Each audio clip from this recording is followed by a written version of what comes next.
Picture this. You're walking deep into the woods of southeastern Oklahoma. The air is crisp. The leaves crunch beneath your boots. You're miles from the nearest paved road. Just you, the wind, and the creak of the trees overhead. And then you see it. A white pickup truck, caked in dust, parked crookedly on a remote dirt trail that doesn't even appear on most maps. The doors are locked. No one's around.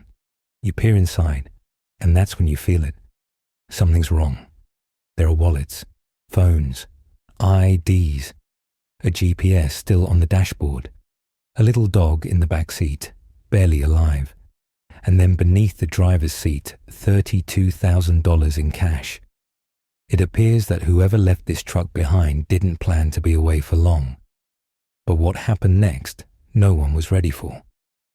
3 people walked into these woods, a husband, a wife, and their 6-year-old daughter, and they were never seen alive again.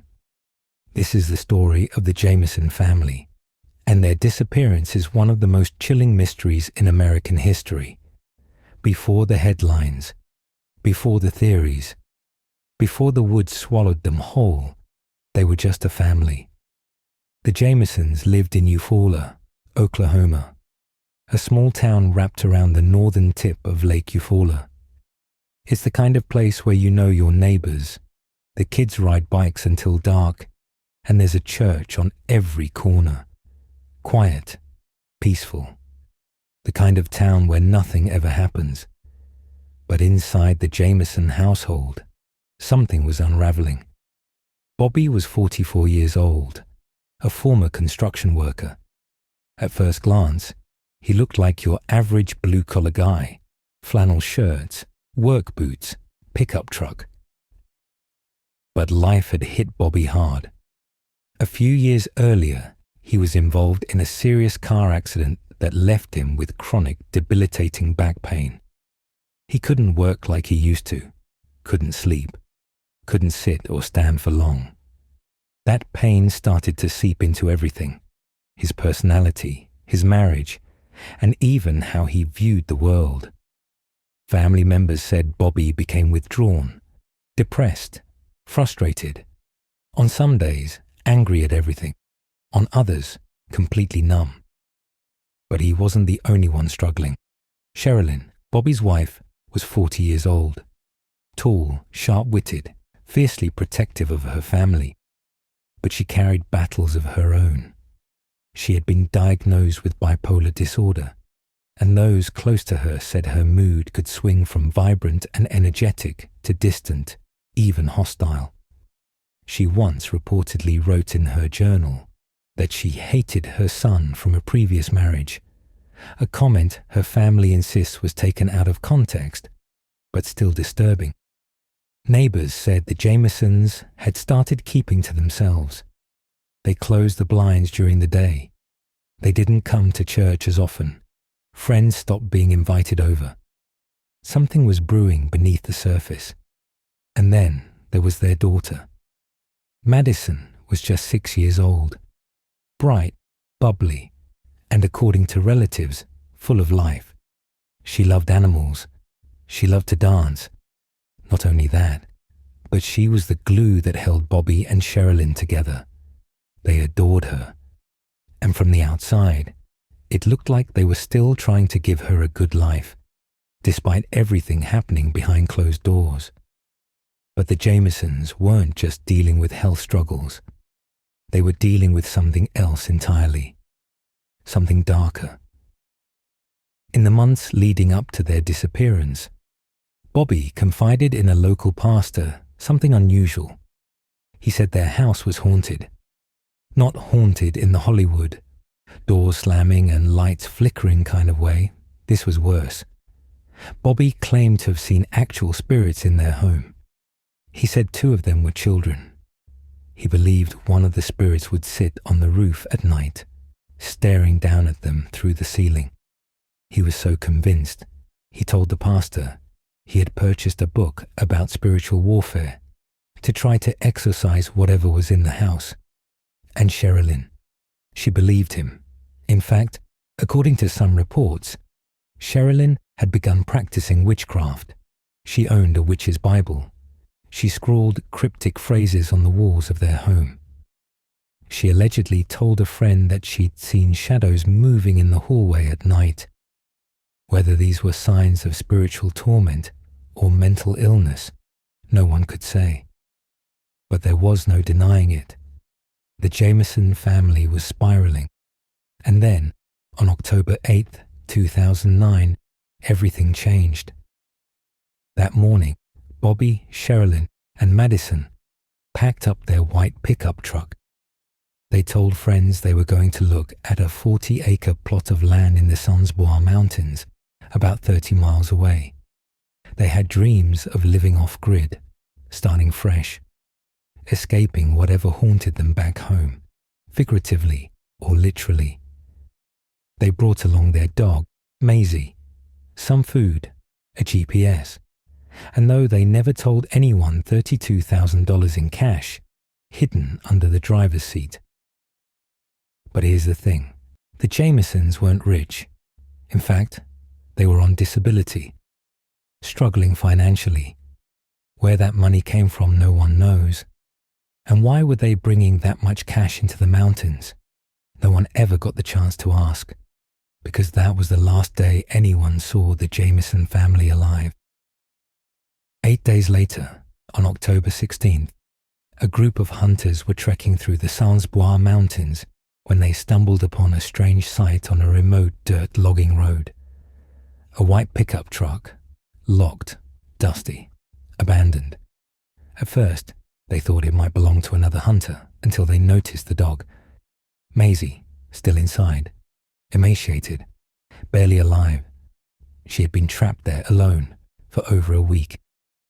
When police arrived, they popped the doors open and found something deeply disturbing.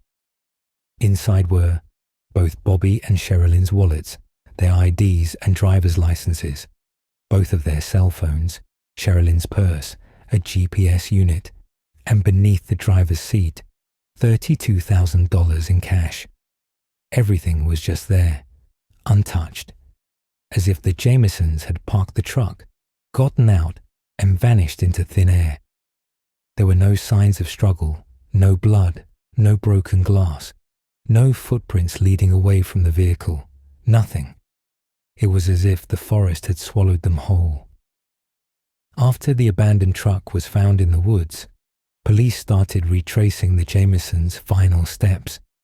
Cell phone records, emails, transactions, witness statements, and then they found something truly strange.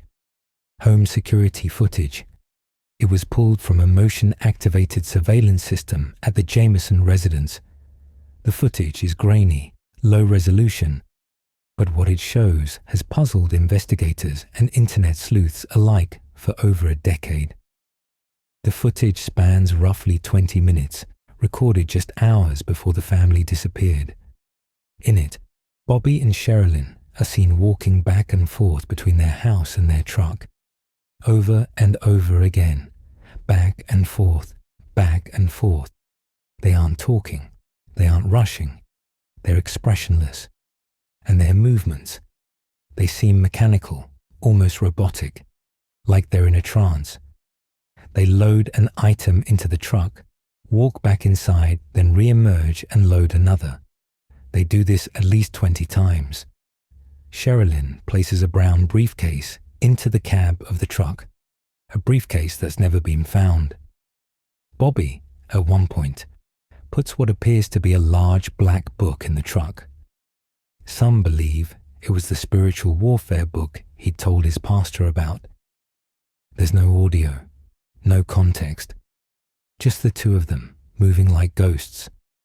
No one else appears on the footage, not even Madison. And then it just ends. The next time anyone sees that truck, it's locked and abandoned in the woods. Their dog is starving. The cash is still hidden. The Jamisons are gone. After combing through the house, police uncovered more unsettling clues. Sherilynn's pistol, a small .22 caliber handgun she always carried, was missing. She kept it in the truck's center console, and family members say she never left home without it. But it wasn't in the truck, and it wasn't found with their bodies. Then there was the briefcase seen in the footage. It wasn't in the truck either. Gone. Vanished, just like the Jamisons. Where did it go? Was it stolen? Did someone find them in the woods? Or did they hide it themselves? Theories started to multiply like wildfire.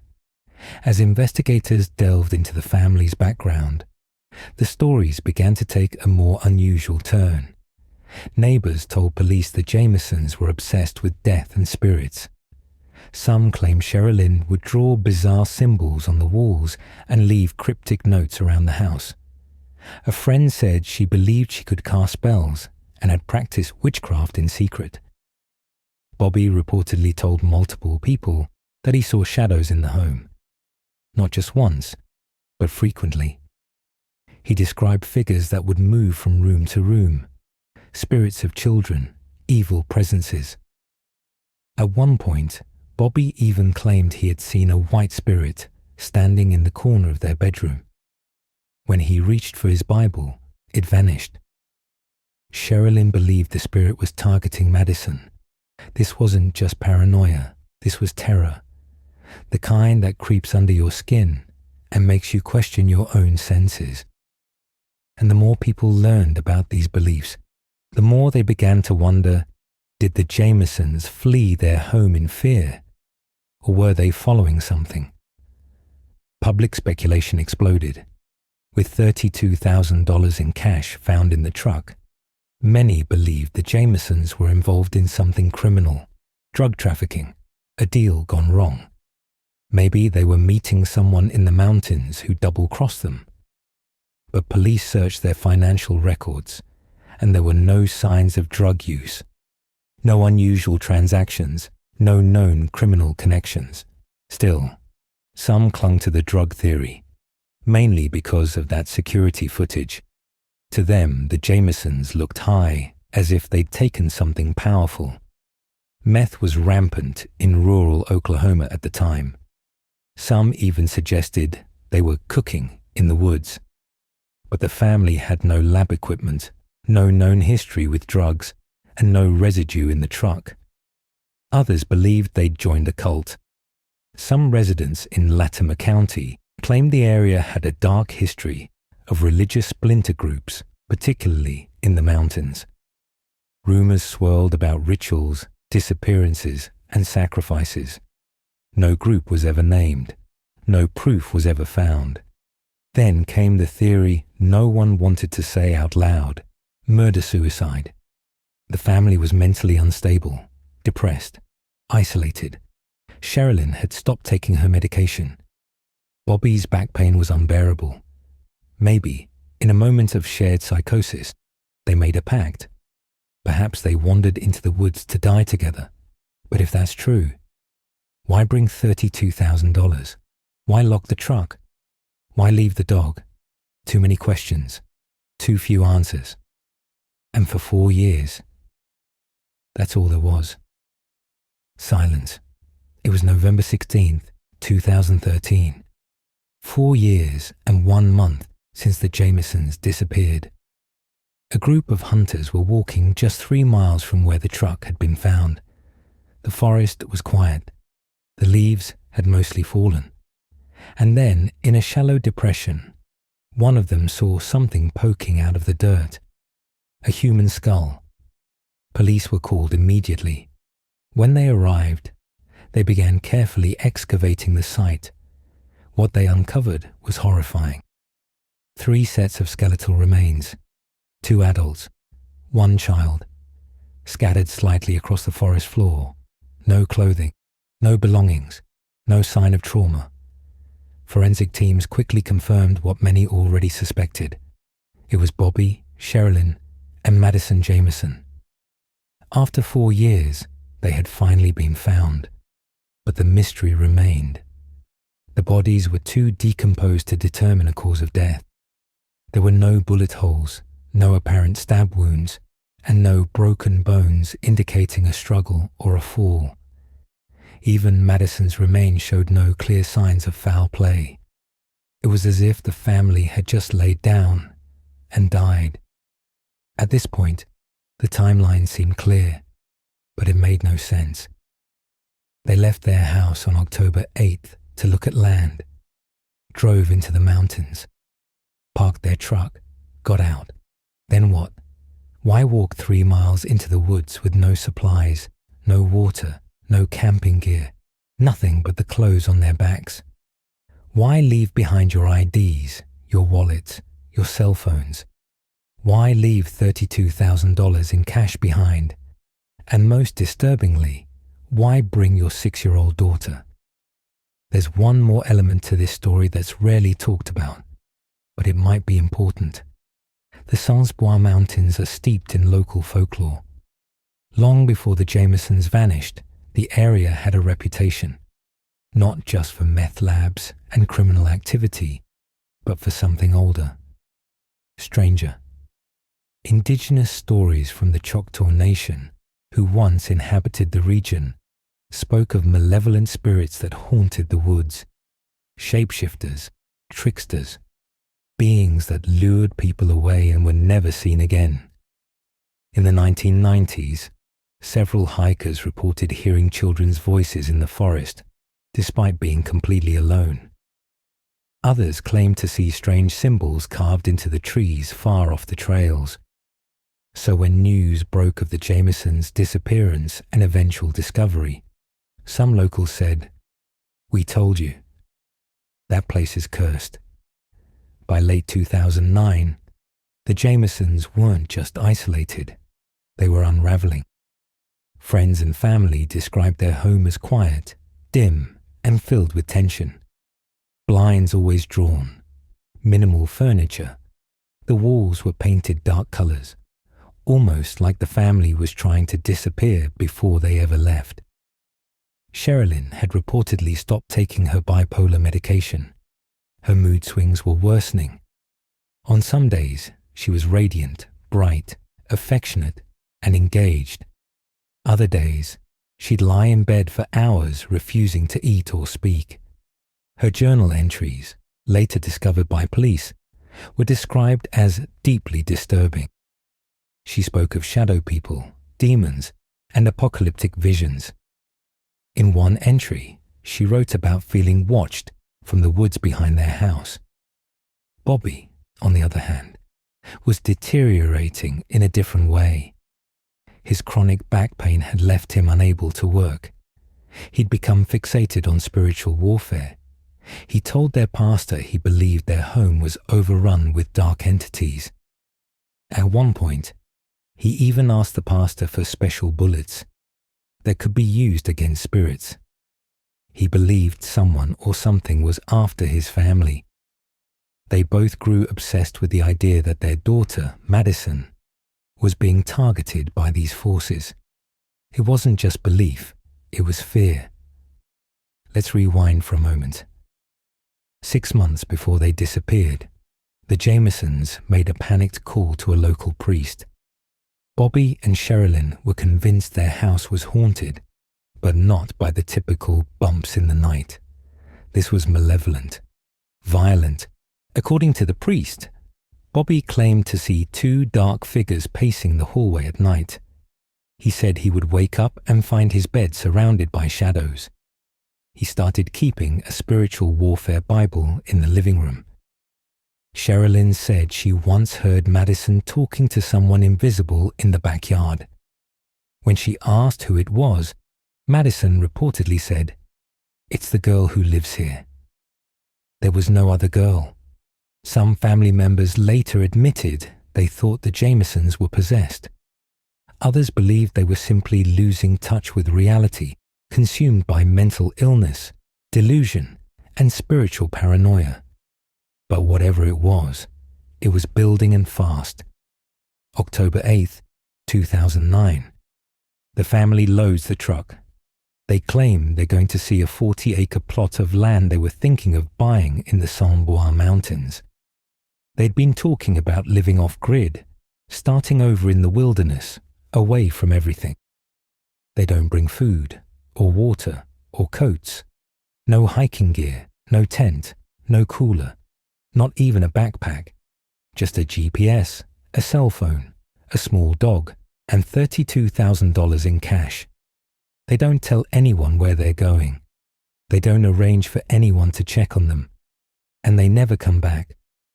Let's talk about one of the strangest details in the entire case. In that now infamous security footage, Sherilynn is seen carrying a brown leather briefcase to the truck. She places it inside. But when the police find the truck abandoned, there is no briefcase. And when they see the bodies, no briefcase. It simply disappears. To this day, that briefcase has never been recovered. Was it stolen? Did someone meet them in the woods and take it? Was it buried somewhere out there? Or did they take it with them when they left the truck? And if so, why? What was in it? Many speculate it may have held important documents, maps, or even drugs. Others believe it may have contained Sherilynn's journal, the one filled with disturbing entries. If so, it might have held the key to understanding what happened. But now it's just another piece of the puzzle, lost in the forest. When police found the Jamisons' truck, the inside was eerily still. The doors were locked. Wallets and IDs were inside. Cell phones left on the seats. $32,000 in cash stashed beneath the driver's seat. And in the back seat, sitting completely still, was their dog. A small white fluffy dog named Maisie. She was barely alive, emaciated, dehydrated, and traumatized. She had been sitting there alone for 8 straight days. No food, no water. Temperatures had dropped, and still she stayed. That detail haunts people to this day because it means that wherever the Jamisons went, they left Maisie behind. And that begs a question. Why would you bring your dog into the woods and then leave her in the truck? If they planned to go hiking, wouldn't they bring her? If something bad happened to them, wouldn't she have run off? Instead, she just sat there, waiting. There's something else strange about the truck. When the hunters found it, it was locked. No broken glass, no forced entry. It had clearly been locked from the outside. That means whoever left the truck had the keys, but the keys were never recovered. Not in the truck, not on the bodies, not anywhere. So if they locked the truck, where were they planning to go? And how did they plan to get back? You start to feel like this wasn't a day trip. This wasn't spontaneous. It starts to feel like they never intended to return. The Jamison case is strange on its own, but what's truly disturbing is that it's not the only one. Within a 100-mile radius of the Bois mountains, at least 5 other families have been reported missing over the past 3 decades, all in remote areas, all unsolved, all without a clear cause of death. In one case, a man was found sitting upright against a tree with no visible trauma. In another, a woman vanished while hiking with friends. Her body was found months later, less than a mile from the trail, in an area that had already been searched. This isn't just one strange disappearance. It's a pattern. And while no official connection has ever been made, people in the area have started whispering about something darker, something that lives in those woods. Now, one last clue. Sherilynn's cell phone was recovered from the truck. Forensics pulled the data. There was only one photo taken of it during their trip. It was a blurry image of Madison, taken near the truck, standing in tall grass. She's staring off camera. Her arms are down at her sides. Her expression is blank. Some say she looks frightened. Others say she seems confused. The timestamp on the photo, taken several hours after the family left the house. It's the last known image of Madison Jamison. No one knows who took it, and no one can explain what she was looking at. Let's go over what we have. Murder-suicide is possible, but no signs of trauma, and no weapon was recovered. Foul play is possible, but no evidence of a struggle, no DNA, and nothing stolen. Drug deal gone wrong. The cash points to something shady, but there were no known connections, and toxicology wasn't possible due to decomposition. Spiritual possession or cult influence? Far-fetched. But the family's behavior, religious obsession, and erratic paranoia seemed to support something psychological or supernatural. Getting lost in the wilderness seems likely, but why walk 3 miles into the woods with no supplies? Why lock the truck? Why leave the dog? Every theory answers some questions, but none of them answer all of them. Which is why to this day the Jamison case remains one of the strangest unsolved disappearances in modern American history. 4 years. That's how long the Jamisons were missing. 4 years of dead ends, of whispering theories in coffee shops, of Reddit rabbit holes, news specials, podcast episodes, and silence. Until November 16, 2013. A group of hunters were hiking through the dense woods of the Bois Mountains, about 3 miles from where the truck had been found. They weren't looking for the Jamisons. No one was anymore. Hope had faded. However, one of the hunters then noticed something unusual near a patch of overgrowth. He stepped closer. What he found would end the mystery, but not in the way anyone hoped. There, under a partial layer of leaves and debris, were bones, human bones. 3 sets, 2 adults, 1 child, lying side by side. His remains were skeletal, scattered slightly, but mostly intact. There were no signs of trauma, no bullet holes, no blunt force fractures, no defensive wounds, and no clothing, just tatters of weather-worn fabric and a few scraps of shoes. Dental records confirmed what many feared. Bobby Jamison, Sherilynn Jamison, and Madison Jamison. All 3 were dead. But just like the truck, the discovery raised more questions than it answered. Despite a thorough examination, the medical examiner was unable to determine the cause of death for any of them. No visible injuries, no trace of poison or overdose due to advanced decomposition, no ligature marks, no signs of restraint, no knife wounds, no blunt trauma. It was as if the family had just laid down and died, right there in the middle of the forest, together. And that's when the real mystery began. Now that we have bodies, not just speculation, let's run through the theories one last time. Theory 1. Murder-suicide. The idea here is simple. Either Bobby or Sherilynn killed the other 2, then themselves. Maybe it was a joint pact. We know the family was under tremendous stress. We know Sherilynn had written about death in her journal. We know Bobby was depressed and possibly hallucinating.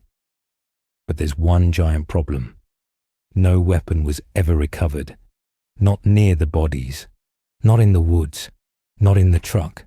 Nothing. If one of them did it, where's the gun? Where's the knife? Where's anything? And besides, no signs of trauma. Not on any of them. This theory answers the why, but not the how. Theory 2. Drugs. Maybe they were involved in something shady. A deal gone wrong. A failed transaction. The $32,000 in cash certainly raises suspicions, but investigators never found any drugs, paraphernalia, or evidence of trade. Bobby and Sherilynn weren't known users. No friends or family reported addiction or cartel connections. Also again, no signs of struggle. No foul play. No DNA from anyone else. It's possible, but there's nothing to back it up. Theory 3. Got lost and died of exposure. Sounds plausible, right? Maybe they wandered too far, got disoriented, and succumbed to hypothermia or dehydration. But this doesn't make sense for a few reasons. They were only 3 miles from the truck. The trail was rugged, but not unpassable. Why not call for help? They had their phones. Why leave their dog, money, and IDs behind? And remember, there were no signs of panic. No torn clothing. No footprints leading away from the truck. No evidence of survival attempts. No fire pits. Nothing. Also, who locks their vehicle, then walks into the woods with a 6-year-old and no supplies? Theory 4. The paranormal. This is the theory that makes skeptics roll their eyes and true crime fans lean in closer. We're taking possession, spiritual forces, maybe even occult influence. Bobby thought the house was haunted. He claimed to see spirits. Sherilynn wrote about demons and darkness in her journal. Madison was reportedly seen talking to the girl who lives here. And then, the way they moved in that security footage was silent, robotic, trance-like, over and over, loading and unloading the truck. People have called it possessed. Others have said they look hypnotized. Did they go willingly into the woods because something told them to? It sounds crazy, but if you eliminate the logical, the impossible becomes worth examining. And if the Jamisons truly believed they were being haunted, maybe they were. Or maybe they weren't haunted by spirits. Perhaps they were haunted by something in themselves. Theory 5. They were lured. What if this wasn't suicide or spiritual breakdown? What if someone led them into the woods? Someone they trusted? There were rumors that Bobby and Sherilynn had enemies, former business partners, neighbors, even family disputes. One man, Sherilynn's father, was said to have threatened them before. He later sued her for custody of Madison after the family went missing. Some believe that he, or someone else close to him, may have had a motive. But again, no evidence, no signs of struggle, no trace of another person, just silence. Let's go back to that photo of Madison, the one found on Sherilynn's phone, taken in the mountains. She's standing still in the grass, no smile, no laughter, just a blank face staring off camera. People have zoomed in, enhanced it, and studied the shadows. Some say there's a figure in the background. Others say it's a bush. Some believe it was taken right before she died. Others think a third person took it. We'll never know. But that image is the last known trace of life from the Jamison family, and it feels like a message, a window into their final moments, a photo that doesn't give answers, only questions. The Jamison family didn't just disappear from the world. They disappeared for a reason, from logic, from closure, from all the things that usually make sense of a tragedy. It's not just what happened to them, it's how nothing adds up. How do 3 people vanish with money, phones, and their dog in a well-traveled mountain trail, only to be found years later, dead, with no cause? How do we explain the robotic movements, the missing briefcase, the untouched cash the dog left behind, the cell phone photo, the haunting journals? And perhaps most chilling of all, how do 3 people lie down side by side in the forest and never get up? The Jamison case is likely to remain unsolved, but maybe that's why it gets under our skin, because it forces us to stare into the unknown, to ask not just what happened, but how little we actually know about the human mind and about what's out there in the dark. Maybe it was a breakdown. Perhaps it was a crime. Maybe it was something we can't name. Or perhaps they were just tired. Tired of running, tired of fear, tired of the world.